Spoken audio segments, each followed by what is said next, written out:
Ryan Local for HeavyMMA.com. 2 days before UFC 117, and this man to my right is going to be facing Anderson Silva for the UFC middleweight title. Chael Sonnen, how's it going? Doing very well, thanks. You know, we saw here at the press conference today, again, your personality came out, and I just saw you talking to Dave Meltzer over there. Are you a big wrestling guy? Do you think that's kind of where the influence comes from? Oh, you get influenced by everything in your life, every book you read, every movie you watch. So who knows where it comes from? But yeah, I watched some wrestling growing up. I think everybody did. Do you see potentially maybe in the future, after the fighting career is done, maybe even stepping over into that arena? No, I think when my fighting future's done and my athletic abilities diminish, I'll probably join the NFL. What position would you play? Defensive end. I was going to say you have the defensive end physique. You also mentioned earlier in regards to Ed Soares not giving the correct translation. You picked up some Portuguese, I take it? Everybody understands Portuguese, and I don't know why they paid Ed Soares 20%. You could get somebody to do it. You could download an app to your phone for $14.95 to do what Ed Soares does. Now, in regards to the middleweight title bout that's coming up, you're ready to go 5 rounds. You're very confident as far as your cardio and everything like that? Oh, I'm never confident in anything. No, that's what bullies do. Bullies take fights that they know they can win. I don't know, but I'll show up and I'll make that walk when they call my name.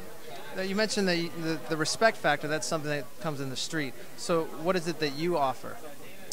I don't understand your question. Well, you said that the respect is something that comes along the street. So do you have a sense of a code of honor in that regard? Maybe not in respect factor, but somewhere else? Oh, no, certainly not. You enter into an engagement and you follow the rules of the event. That's the extent of it. I'm not under any obligation to be nice to him. I'm not any obligation to bow or shake his hand. There's rules. We're confined to those rules, and we should follow them. He doesn't always. But we should follow him. He's the most disrespectful guy in the business. He likes to bow to you and then stick a knife in your back.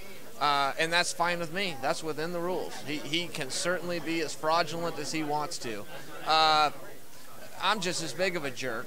I'm just not fraudulent about it. Now, if the fight goes down the way you're hoping and you leave with the middleweight title, the media storm is going to be probably tenfold of this for you. Are you prepared for all that? Yeah, sure, absolutely. And you were on Rome earlier. Is that something you enjoy doing? Yeah, I didn't mind it. I looked up Jim Rome last night, found out who he was. I'm not a sports guy. I've never seen a football game. I've never seen a basketball game. Never seen a baseball or hockey game for that matter my whole life.